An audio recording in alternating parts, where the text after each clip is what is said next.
الحمدللہ وکفا والصلاة والسلام علی عبادہ الذین اصطفیٰ اما بعد۔ آج ہمارے کورس کا چوتھا سبق ہے۔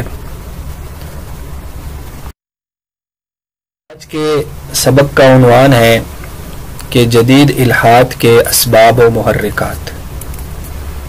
یہ چیز بہت ضروری ہے کہ ہم یہ سمجھیں کہ جدید الحاد کے کیا اسباب ہیں، وہ کون سی وجوہ ہیں جس کی بنیاد پر خاص طور پر مسلم معاشرے میں الحاد پیدا ہوتا ہے۔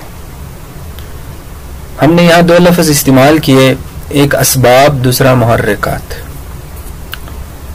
یہ اس لیے استعمال کیے کہ بسا اوقات کوئی چیز براہ راست تو الحاد پیدا نہیں کرتا، وہ سبب تو نہیں ہوتا، لیکن وہ الحاد کی طرف لے جانے میں معاون بن جاتا ہے، یعنی وہ محرک ہوتا ہے الحاد کا۔ ایک تو یہ، دوسری بات یہ ہے کہ یہ جو اسباب اور محرکات ہم پڑھیں گے، ضروری نہیں کہ جس میں وہ پائے جائیں وہ ضرور الحاد کی طرف جائے گا، بلکہ ہم یہ کہتے ہیں کہ جو لوگ الحاد کی طرف گئے ہیں ان کے پیچھے یہی اسباب اور محرکات ہیں۔ اس لیے یعنی آپ یہ نہ کہیں کہ مثلا فلاں آدمی میں بھی تو فلاں سبب ہے، وہ کیوں ملحد نہیں ہوا، فلاں آدمی نے بھی تو فلاں محرک ہے، وہ کیوں ملحد نہیں ہوا، بلکہ ہم یہ کہتے ہیں جو لوگ الحاد کی طرف گئے ہیں عموماً وہ انہی وجوہ کی بنیاد پر گئے ہیں۔ ہاں، یہ ضروری نہیں ہے کہ یہ سبب آتے ہی بندہ ملحد ہو جائے گا، تو اس لیے اس چیز کو ذرا آپ سمجھیں۔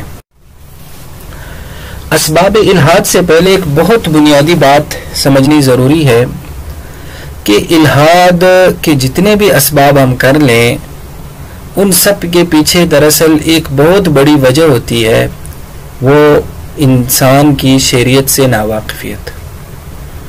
جب تک ہم شریعت کے اصول کیا ہیں، اس کے قواعد اور ضوابط کیا ہیں، شریعت کن بنیادوں پہ کھڑی ہے، شریعت کے احکامات میں کیا حکمتیں اور کیا مسالے ہیں، جب تک ہم شریعت کو کما حق نہیں سمجھیں گے اس وقت تک الحاد کا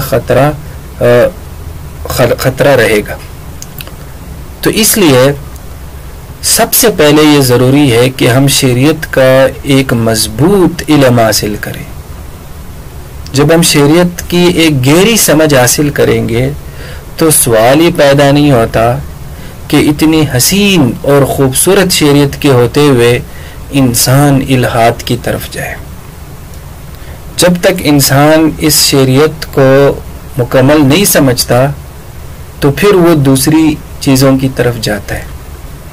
اس لیے یہ بنیادی بات ہے، یہ آپ کو اس لیے بنیادی بات بتائی کہ آپ دیکھیں گے جو بھی ملحدین ہوں گے جب وہ آپ سے بات کریں گے تو وہ شریعت کے حوالے سے ان کا فہم انتہائی ناقص ہوتا ہے، جس کی وجہ سے وہ الٹی سیدھی باتیں کرتے ہیں۔ تو اس لیے اصل بنیادی بات تو یہی ہے۔ ہاں، اب ہم ذرا ان وجوہ پر غور کرتے ہیں جو عموماً الحاد کا سبب بن جاتے ہیں۔ اسباب الحاد کی اگر ہم درجہ بندی کریں تو دو اس کی یعنی کیٹیگریز بنتی ہیں۔ پہلی کیٹیگری ہے علمی وجوہ، یعنی مراد یہ ہے کہ کسی بھی علم یا فن کو پڑھ کر انسان الحاد اختیار کرے، یہ تو علمی وجہ ہو گئی۔ کچھ ہوتی ہے نفسیاتی وجوہ۔ نفسیاتی وجوہ سے مراد ہے کہ انسان کچھ داخلی مسائل کا شکار ہو جاتا ہے، یا خارجی کچھ ایسے حوادث ہو جاتے ہیں، انفرادی کچھ ایسے مسائل ہو جاتے ہیں، اجتماعی کچھ ایسے حوادث ہو جاتے ہیں جس کی وجہ سے انسان الحاد کا راستہ اختیار کرے گا۔ تو وہ آگے ہم انشاءاللہ بیان کریں گے۔ تو عموماً ساری وجوہ کو انہی دو میں ہم بند کر سکتے ہیں۔ الحاد کا پہلا سبب جو خاص طور پر اس زمانے میں بنتا ہے وہ ہے سائنس اور فلسفے میں انہماک۔ ایک ہوتا ہے سائنس پڑھنا، فلسفہ پڑھنا، ایک ہوتا ہے اس میں حد سے زیادہ انہماک۔ جب انسان سائنس اور فلسفے میں منہمک رہتا ہے اور ہر وقت سائنسی میتھڈ کو استعمال کرتا رہتا ہے، جتنے بھی فلاسفہ ہے ان کی تھیوریز پڑھتا ہے اور زیادہ تر عقلی دنیا میں گھوڑے دوڑاتا ہے تو وہ آہستہ آہستہ الہاد کی طرف جاتا ہے. وجہ کیوں؟ اس کی وجہ کیا ہے؟ وجہ اس کی یہ ہے کہ سائنس جو ہے یہ مشاہدے اور تجربے سے کام کرتا ہے. تو انسان سائنس پڑھ پڑھ کے مشاہدے اور تجربے کا عادی ہو جاتا ہے. اور فلسفہ جو ہے یہ عقلی سرگرمی ہے. تو فلسفہ پڑھ پڑھ کے انسان کا ایک عقلی طور پر ایک اس کا پیراڈائم اور عقلی طور پر اس کا پوائنٹ آف ویو بن جاتا ہے. اور شریعت کا ایک بڑا حصہ وہ ہے جو مشاہدے سے ماورا ہے، جو مشاہدے کے سرکل میں نہیں آتا، اور ایک بڑا حصہ وہ ہے جو عقل کے سرکل میں بھی نہیں آتا. تو اس لیے پھر انسان الہاد اختیار کرتا ہے. تو اس لیے ہمیں سائنس اور فلسفے کو تو پڑھنا چاہیے، لیکن اتنی بات ہمیں سمجھنی چاہیے کہ یہ بہرحال انسانی علوم ہے، اور نہ ہی علم اور نالج ان چیزوں میں بند ہے کہ ہم کوئی چیز دیکھیں گے تو ہمیں سمجھ آئے گا، ہم کوئی چیز اپنے عقلی مروجہ پیمانوں پر پرکھیں گے تو سمجھ آئے گا. تو اس لیے ان کو پڑھتے ہوئے یہ بات ذہن میں رہنی چاہیے. اور دوسری بات غلطی یہ ہو جاتی ہے، جو بندہ سائنس اور فلسفے میں منہمک ہو جاتا ہے وہ انہی سائنسی میتھڈز کو، انہی فلسفیانہ جو ایک طریقہ کار ہوتا ہے اسی کو شریعت پر اپلائی کرنا شروع کرتا ہے. تو ظاہر ہے سائنس اور فلسفہ ایک انسانی علم ہے، اور سائنسی میتھڈ سائنس کے لیے بنا ہے، فلسفیانہ طریقہ کار فلسفے کے لیے بنا ہے. جب اس کو وہ شریعت پہ اپلائی کرتا ہے تو پھر یہاں ٹکراؤ آ جاتا ہے. پھر اس کو یعنی شریعت کے بارے میں شکوک و شبہات پیدا ہونے شروع ہوتے ہیں. اس لیے تو کہا جاتا ہے کہ شریعت کو پڑھتے ہوئے اپنے آپ کو خارجی جو علوم ہیں ان سے پاک کر کے ایک نئے دماغ، ایک نئے ذہن کے ساتھ اسے پڑھا جائے. تو اس لیے سائنس اور فلسفے میں جو انہماک ہے یہ بھی عموماً الہاد کا سبب بن جاتا ہے. الہاد کا ایک دوسرا سبب ہے جو پہلے سے تھوڑا سا قریب ہے کہ سائنس اور ٹیکنالوجی سے مرعوبیت. ایک تو ہوتا ہے کہ سائنس آدمی خود پڑھتا ہے، ٹیکنالوجی کا خود ماہر ہے، ٹیکنو سائنس جسے کہتے ہیں. ایک ہے کہ آدمی اس سے مرعوب بہت ہوتا ہے. وہ جب اس سے مرعوب ہو جاتا ہے، چونکہ آج کل سائنس اور ٹیکنالوجی یہ جن لوگوں کے ہاتھ میں ہیں وہ اس دنیا کے لارڈ ہیں. یہ بات تو ہمیں ماننی ہوگی. مغرب اس وقت اس دنیا کا امام ہے. تو جب انسان وہ سائنسی ترقیاں دیکھتا ہے تو وہ مرعوبیت انسان کو اپنے مذہب کے بارے میں احساس کمتری کا شکار کر دیتا ہے. اور انسان سوچتا ہے کہ شاید ہم جو اتنے پیچھے ہیں اس کے پیچھے وجہ مذہبی کیوں نہ ہو، یا شاید مذہب ہے اس کے پیچھے. اور وہ یہ سمجھتا ہے کہ شاید مذہب نے ہمیں اس معاصر دنیا میں، یہ جو جدید دنیا ہے اس میں ہمیں پیچھے لا کر رکھی. تو اس لیے انسان مرعوب ہو جاتا ہے.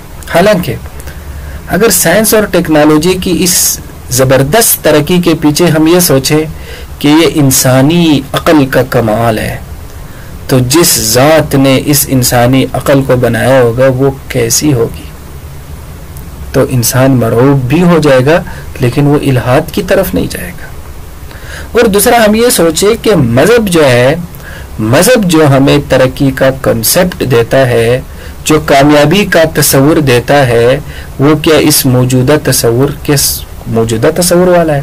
کیونکہ آج کل ہمارے یہاں ترقی کا ایک تصور ہے کامیابی کا، سکسیس کا، کہ سائنسی علوم ہو، نت نئی ایجادات ہو رہی ہوں، اور معاشرے میں ہر قسم کی سہولیات اور آسائشیں ہوں جس طرح مغربی ممالک میں. کہ مذہب بھی اس کو ایک کامیاب زندگی کہتا ہے، حالانکہ مذہب اس کو کامیاب زندگی نہیں کہتا. تو مذہب تو ان لوگوں کو کامیاب زندگی کہتا ہے جن کے پاس صبح کھاتے تھے رات کا کھانا نہیں ہوتا تھا، تو اس لیے ہمیں مذہب کو اس کے اپنے پوائنٹ آف ویو سے دیکھنا ہوگا. ہم سائنس اور ٹیکنالوجی کی نظر سے اسے نہ دیکھیں, نہ اس جو جدید دنیا ہے اس سے مرعوب ہو کر ہم اسے دیکھیں. تو یہ بھی عموماً اس طرح یہ آہستہ آہستہ انسان کو مذہب کے انکار کی طرف لے جانا شروع کرتا ہے, یہ جو حد سے زیادہ مرعوبیت ہوتی ہے. مجھے امید ہے کہ اس جملے سے جو میرا مقصد ہے, جو میں سمجھانا چاہ رہا ہوں, وہ آپ سمجھ گئے ہوں گے. الحاد کا ایک تیسرا بڑا سبب جو اسلامی دنیا میں بنا ہے وہ ہے مذہبی طبقے سے بیزاری. جو مذہبی طبقہ ہے, جو مذہب کا نمائندہ ہے, علماء ہیں, مفتیان ہیں, صوفیاء ہیں, بزرگ ہیں, پیر ہے, جتنا بھی ایک جن پر مذہبی لیبل لگا ہوتا ہے, جب عوام اس مذہبی طبقے سے کسی بھی وجہ سے بیزار ہو جاتے, چاہے اس میں باہر کا پروپیگنڈا شامل ہو مذہبی طبقے کے خلاف, چاہے اس میں واقعی مذہبی طبقے میں کچھ ایسے لوگ ہوں جن کا عمل اور قول اور فعل اس آپس میں متضاد ہو, یا جن کے کچھ ایسے کرتوت ہوں جن کی وجہ سے عام آدمی جب دیکھتا ہے کہ کیا مذہب یہ سکھاتا ہے, اسے ڈائریکٹ ذہن مذہب کی طرف چلا جاتا ہے. تو مذہبی طبقے سے بیزاری یا مذہبی طبقے پر عدم اعتماد یہ الحاد کا بہت بڑا سبب ہے. اس لیے اس میں دو پیغام پوشیدہ ہے. ایک تو مذہبی طبقے کے لیے کہ وہ اپنے آپ کو اس اعتماد دلوائے معاشرے میں جو بے حد ضروری ہے. دوسرا عوام کے لیے کہ مذہبی طبقہ جیسا بھی ہے وہ انسان ہے, وہ اسی معاشرے کا ایک فرد ہے. تو ضروری نہیں کہ وہ جو برا کام کر رہا ہو ہم اس سے یہ نتیجہ نکالے کہ شاید مذہب نے اسے سکھایا ہے. مذہب نہیں سکھاتا, انسان کا اپنا عمل ہوتا ہے, اپنی ہی اس کی یعنی اس کا کردار ہوتا ہے. تو اس لیے مذہب پڑھنے سے ضروری نہیں کہ مذہبی کردار بھی انسان کا بن جائے. تو اس میں دونوں طرف سے زیادتی ہوتی ہے, عوام کی طرف سے بھی کہ وہ مذہبی طبقے کی خامی کو مذہب کی طرف منسوب کرتے ہیں, اور مذہبی طبقے کی بھی خامی یہ ہے کہ وہ اپنے آپ کو اس طرح نہیں سدھر پاتا جس طرح وقت کی ضرورت ہے. اور اس میں ایک تیسرا فیکٹر بھی ہے کہ جو ہمارا میڈیا ہے, جو پروپیگنڈا ایک فضا چل رہی ہے, اس نے بھی مذہبی طبقے کے خلاف پروپیگنڈے کا ایک طوفان اکٹھا کیا ہوا. تو ان ساری وجوہ سے مل کر ہمارا نوجوان طبقہ مذہبی طبقے سے بیزار ہے. تو ہم ان وجوہ میں زیادہ نہیں جاتے, لیکن میں اصل وجہ یعنی جو وجہ ہے کہ مذہبی طبقے سے بیزاری, خواہ بیزاری کسی بھی وجہ سے ہوئی ہو, یہ انسان کو الحاد کی طرف لے جاتا ہے. الحاد کا چوتھا سبب وہی ہے جس کو ہم نے شروع میں بنیادی بات میں کہہ دیا کہ مذہب کا ناقص فہم اور تصور اور غیر اصلی مصادر سے مذہب کی تعلیم لینا. یہ بڑی اہم بات ہے کہ مذہب کے جو اصلی مصادر ہیں, قرآن, سنت, صحابہ کرام کا منہج, السلف الصالحین, تابعین اور تبع تابعین جو ہیں انہوں نے شریعت کو کس طرح سمجھا ہے, اور شریعت کے جو اصلی جو عربی زبان میں اس کے مصادر ہے اس کو دیکھیں. لیکن ایک یہ کہ ایک آدمی ایک 20ویں صدی میں لکھے ہوئے حضرات کی کتابیں پڑھتا ہے اور اسی سے مذہب سمجھتا ہے, تو اس سے پھر ایک ناقص فہم بن جاتا ہے, اور اس ناقص فہم کی وجہ سے پھر انسان مذہب کے بارے میں شکوک و شبہات کا شکار ہو جاتا ہے اور یوں الحاد کی طرف چلا جاتا ہے. الحاد کا ایک پانچواں سبب جو عموماً بن جاتا ہے وہ یہ ہے کہ مذہبی جو تعلیمات ہے جب ہم ان کو مروجہ عقلی پیمانوں پر پرکھنے کی کوشش کریں. ہر زمانے کے کچھ عقلی پیمانے ہوتے ہیں, جیسے کسی زمانے میں یونان کا فلسفہ ایک عقلی پیمانہ ہوتا تھا, آج کل کے زمانے میں سائنس ہے, بلکہ اس سے پیچھے 1-2 صدیاں چلے گئے تو ماڈرنزم کے جو فلسفے تھے. تو ہر زمانے میں انسان اپنی ذہانت کے بلبوتے پر کچھ عقلی دنیا میں عقلی علوم میں کچھ اضافہ کرتا ہے. جب ہم مذہبی تعلیمات کو ان کے مطابق کرنے کی کوشش کرتے ہیں یا ان پر اس کو پرکھنے کی کوشش کرتے ہیں تو پھر گڑبڑ پیدا ہو جاتی ہے, کیونکہ مذہبی تعلیمات کو کسی بھی پرکھنے کی ضرورت نہیں ہے. مذہبی تعلیمات کو پرکھنے کے لیے اپنا ایک کرائٹیریا ہے, اس کا اپنا ایک سرکل ہے, وہ شریعت کے اندر ہی شریعت نے بتایا ہے.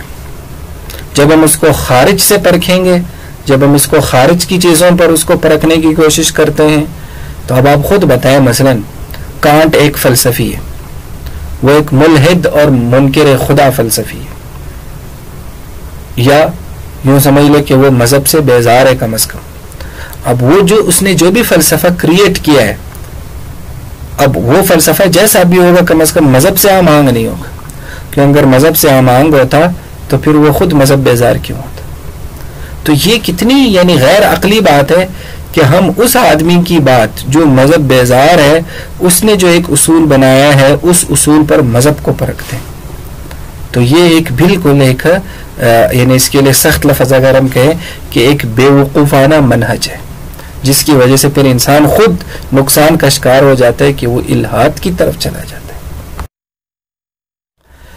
الحاد کا ایک چھٹا جو محرک بن جاتا ہے، اسے سبب کی وجہ محرک کہہ سکتے ہیں، جو عموماً لے جاتا ہے الحاد کی طرف، وہ یہ کہ جو ترقی پذیر ممالک ہیں، جو عموماً مسلم دنیا کے جو ممالک ہیں، ان میں بہت ساری وجوہ کی وجہ سے سماجی، معاشی، معاشرتی گھٹن موجود ہے، جمود موجود ہے. ہمارا جو معاشرہ ہے اس کو اگر ہم مغرب کے معاشرے کے ساتھ کمپیئر کرتے ہیں تو بہت ساری وجوہ سے ہمارا معاشرہ نیچے ہوتا ہے. اس میں معاشی ناہمواری ہوتی ہے، کچھ سماجی مسائل ہوتے ہیں، کچھ معاشرتی مسائل ہوتے ہیں.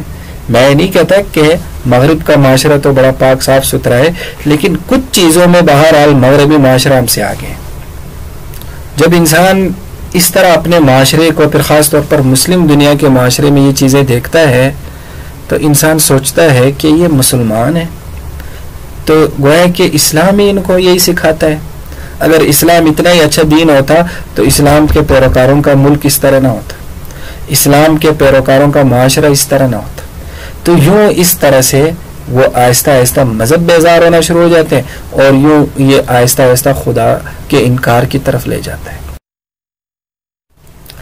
الحاد کا ایک ساتواں سبب جو اس زمانے میں بہت زیادہ ہے، وہ ہے روحانی اور قلبی تربیت کا فقدان. دیکھیں، انسان جو ہے اس کے اندر روح ہے، وہ ایک روح اور جسم کا بنا ہوا ہے. پھر اس کا دل ہے، اس دل کے اندر احساسات ہے، جذبات ہیں. تو جب انسان کی روحانی اور قلبی تربیت اس طرح نہیں ہو پاتی جس طرح شریعت چاہتی ہے کہ اس طرح ہو پا جائے، تو اس لحاظ سے بھی وہ مذہب بیزار ہوتا ہے. پھر یہ انسان صرف ایک مادی شے بن جاتا ہے اور ایک عقلی حیوان بن جاتا ہے، جبکہ انسان کو روح اور قلب بھی اس کا حصہ ہے. تو اس لیے جب انسان اپنی روحانی چیزوں پہ اور اپنی قلبی تربیت پہ، جو عام طور پر تصوف کا ادارہ کرتا ہے، جس کے لیے اسلام نے تصوف کا ادارہ کریٹ کیا ہے، تو میں یہاں تصوف کے ادارے سے آپ یہ نہ سمجھنا کہ اس بارے میں جو جاہل پیر جو سب کچھ کرتے ہیں ہم اس کی موافقت کر رہے ہیں. نہیں، تصوف کا ادارے سے مراد ہے جو انسان کی قلبی تزکیہ کرتا ہے. وہ کیا ہے؟ مثلا شریعت ہمارے اندر صبر کا مادہ پیدا کرتی ہے. شریعت یہ چاہتی ہے کہ ہم شکر کا مادہ پیدا کریں، جو بھی ہے بہت اچھا ہے. شریعت یہ چاہتی ہے کہ ہم حسد کو نکال لیں. شریعت یہ چاہتی ہے کہ ہماری نظر اس دنیا کی بجائے آخرت پر ہو.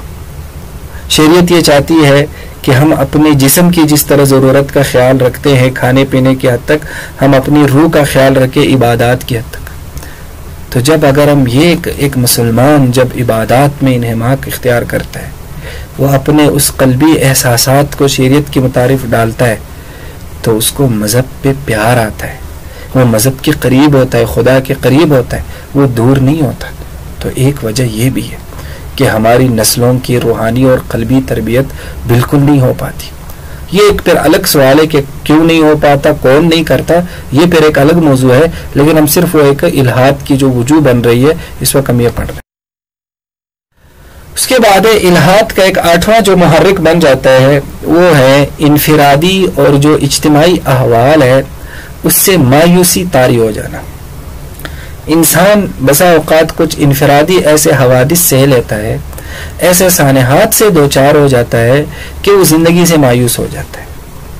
یا اجتماعی طور پر جو ہمارا معاشرہ جس طرح پیچھے روز بروز جا رہا ہے، ہماری ریاست، ہمارا ملک، آگے بڑھنے کے بجائے روز بروز پیچھے جا رہا ہے، اور لڑائیاں ہیں، نسل پرستی ہے، ایک دوسرے کے ساتھ دشمنی ہے، معاشی ناہمواری ہے، کرپشن ہے، جھوٹ ہے، دھوکہ ہے، قتل و غارت ہے، جتنا بھی اس معاشرے میں ہوتا ہے.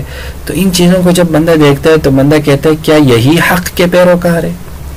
کیا ایسے لوگ حق کے نمائندے؟ تو پھر انسان ضرور اس کا ذہن حق اور مذہب کی طرف چلا جاتا ہے. تو اس لیے یہ جو مایوسی ہے یہ بہت، اس لیے شریعت نے مایوسی سے منع کیا ہے، اس کو بہت سختی سے اس کو کافروں کی علامت بتایا گیا. تو اس لیے ہم نے کسی حال میں مایوس نہیں ہونا، بلکہ ہم نے جب اللہ پر نظر ہوگی تو پھر مایوسی، اس لیے توکل کا بہت زیادہ بہت زیادہ ترغیب دی گئی ہے. تو یہ اکثر نفسیاتی وجوہ ہوتی ہے الہاد کی. تو اس میں انسان جب انفرادی سانحات سے گزر جاتا ہے پھر وہ مذہب پر اعتراضات شروع کرتا ہے. چونکہ ملحدین سے بات چیت ہوتی رہتی ہے تو جو ہمارے خاص طور پر مسلم دنیا کے یا خاص طور پر بر صغیر کے ملحدین ہیں، ان کا 90% جو طبقہ ہے وہ ان نفسیاتی وجوہ سے بنا ہے. اپنے بیک گراؤنڈ، اپنے معاشی صورتحال، معاشرتی زندگی، انفرادی جو مسائل ہے، اجتماعی جو ہمارے مسائل ہے، اس لیے آپ کو ان کی باتوں میں یہی باتیں نظر آئیں گی. وہ آپ کو بس جب اعتراض کرے گا تو یہی کرے گا کہ دیکھو اگر اسلام حق دین ہے تو پھر مغرب اتنی ترقیوں کر گیا، اگر اسلام حق دین ہے تو وہاں اتنی خوشحالی اور اطمینان کیوں ہے، یہاں کیوں اتنی خوشحالی نہیں، وہاں اتنا امن ہے، یہاں اتنا امن کیوں نہیں ہے، اگر اسلام حق دین ہے تو یہاں یہ کیوں ہوتا ہے، یہاں یہ کیوں ہوتا ہے، یہاں یہ کیوں ہوتا ہے. اکثر یہی چیزیں آپ کو یہاں نظر آئیں گی. تو یہ چیز ہے، تو اس کو خاص طور پر ذہن میں رکھیں. تو ہمارا سبق آج کا مکمل ہو گیا. تو میں نے کوشش تو کی کہ ان اسباب اور محرکات کو آپ کو سمجھانے کی کوشش کروں، تو اللہ تعالیٰ اس پر عمل کرنے کی توفیق دے. آخر میں اس حوالے سے پھر ایک گزارش ہے کہ ہمارا یہ چوتھا سبق ہے.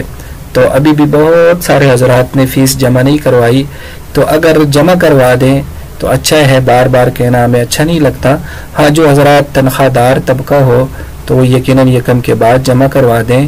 تو اس کا یہ ہو جائے گا کہ جو لوگ، میں نے پہلے بھی یہ کورسز کروائے ہیں، تو جو بندہ ایک مرتبہ فیس جمع کرواتا ہے پھر اس سے کبھی کوئی سبق مس نہیں ہوتا، کبھی بھی مس نہیں ہوتا، کیونکہ وہ اپنے آپ کو پابند کر جاتا ہے. دوسرا جو فیس جمع کرواتا ہے پھر ہم بھی پابند ہو جاتے ہیں، ورنہ تو ہم بھی پابند نہیں ہوتے. ہم کہتے ہیں آج کا سبق پڑھا لیا، نہیں پڑھا تھا، یہ کورس ضروری تو نہیں کہ کروائے. تو یہ کچھ بھی سسٹم کو چلانے کے لیے کچھ چیزیں ضروری ہوتی ہیں. تو اس لیے اس سسٹم کو کہ آپ لوگ سنیں اور میں اپنے آپ کو ذمہ دار سمجھوں، تو اس طرح کے سسٹم کو چلانے کے لیے یہ چیز ضروری ہے. تو اس لیے امید ہے احباب اس حوالے سے سستی نہ دکھائیں، بلکہ ایسے کورسز میں یہ ہوتا ہے کہ ایک ٹرائل کلاس کے بعد فوراً فیس جمع کرواتے، لیکن ہم اس حوالے سے اتنی سختی نہیں کرتے. لیکن بہرحال ہم پھر بھی ترغیباً کہتے ہیں کہ آپ لوگ اس حوالے سے اگر اس حوالے سے سنجیدگی دکھائیں تو بڑی مہربانی ہوگی. وآخر دعوانا ان الحمد للہ رب العالمین.